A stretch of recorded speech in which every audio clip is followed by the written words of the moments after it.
Work on your prayer. You won't go wrong. You know what? It's ultimate success.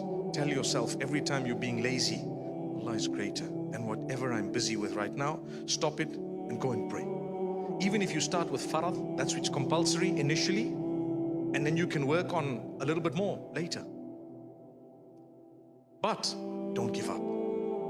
Build. If you're doing 3 out of 5, go on to 4, go on to 5, inshallah. If you're weak, start somewhere, but pray. In this dunya, you are only here for a purpose, and that is to be tested. Will you worship Allah or worship your whims and desires? You are in a test. Nobody cares about you. Don't be fooled. No one cares about you. You go to the masjid, you pray, Allah is not gonna benefit from this. It's for you. You don't come to the masjid, you don't pray, who cares?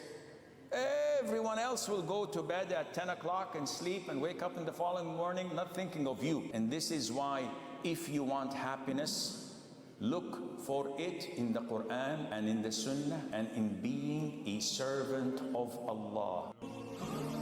This line is scary, so pay attention to this one. He said, do not intentionally neglect an obligatory prayer.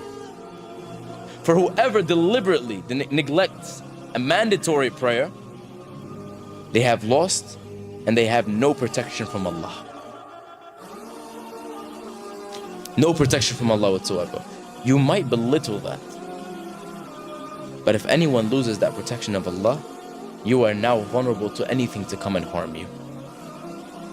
If it's left purposely and ignored purposely, you have left the protection of Allah. Then what happens when you lose the protection of Allah?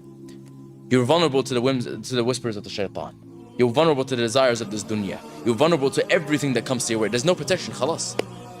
ضاعت ذمة الله. You've lost the protection of Allah. الله لا ينسى دمعتك في الليل، لا ينساها. الله لا ينسى. الناس تنسى. قد تنام مهموم وجارك لا يعرف من أنت ولا يعرف بماذا تفكر، لكن الله يعرف. ولكن الله يعلم.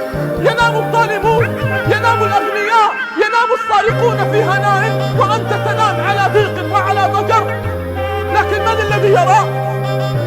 ومن الذي يعلم؟ إنه الله. والله سبحانه وتعالى سيجيبك، سيعطيك، سيدهشك بالعطاء. الله معك، الله معك، الله معك، فلا تحزن. شعارك لا تحزن، لا تحزن، إن الله معنا. عليك أن تعلم أن الله ما خلق الحزن إلا لأجل الفرح. Music is the one thing, if it gets in your heart, it will be hard for the Quran to get in your heart. Music is the speech of shaitan. The Quran is the speech of Allah, and it's only the heart's only going to be able to take one of them. So that's what music is bad, man. I've had conversations with brothers where it's like, where they say it's very, very hard, near enough impossible, to be listening to music and have the Quran in your heart as well. Allah says in the Quran, if you change your life, إِلَّا مَنْ تَابَ وَآمَنَ وَعَمِلَ عَمَلًا صَالِحًا. 3 conditions. You make tawbah. Tawbah means to return to Allah. What's the difference between istighfar and tawbah? Istighfar is to ask Allah's forgiveness. Tawbah is to return to Allah by changing your ways. That's the difference. Tawbah is more loved by Allah because it is broader than istighfar. Istighfar, I said, oh Allah, forgive me. Tawbah is now my life changed. That's the difference. So Allah says, those who made that tawbah, they returned to me, وَآمَنَ, and they believe, they worked on their connection with Allah, their belief, their iman. And thirdly, they did good deeds. Allah says, we're going to bring back those bad deeds. And we're going to convert them into good deeds on the scale, simply because this person could have done the bad, but they didn't, because of their love of me and their connection with me.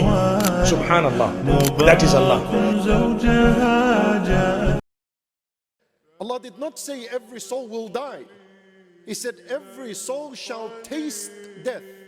You know, when you taste something, it can either taste sweet or bitter and sour.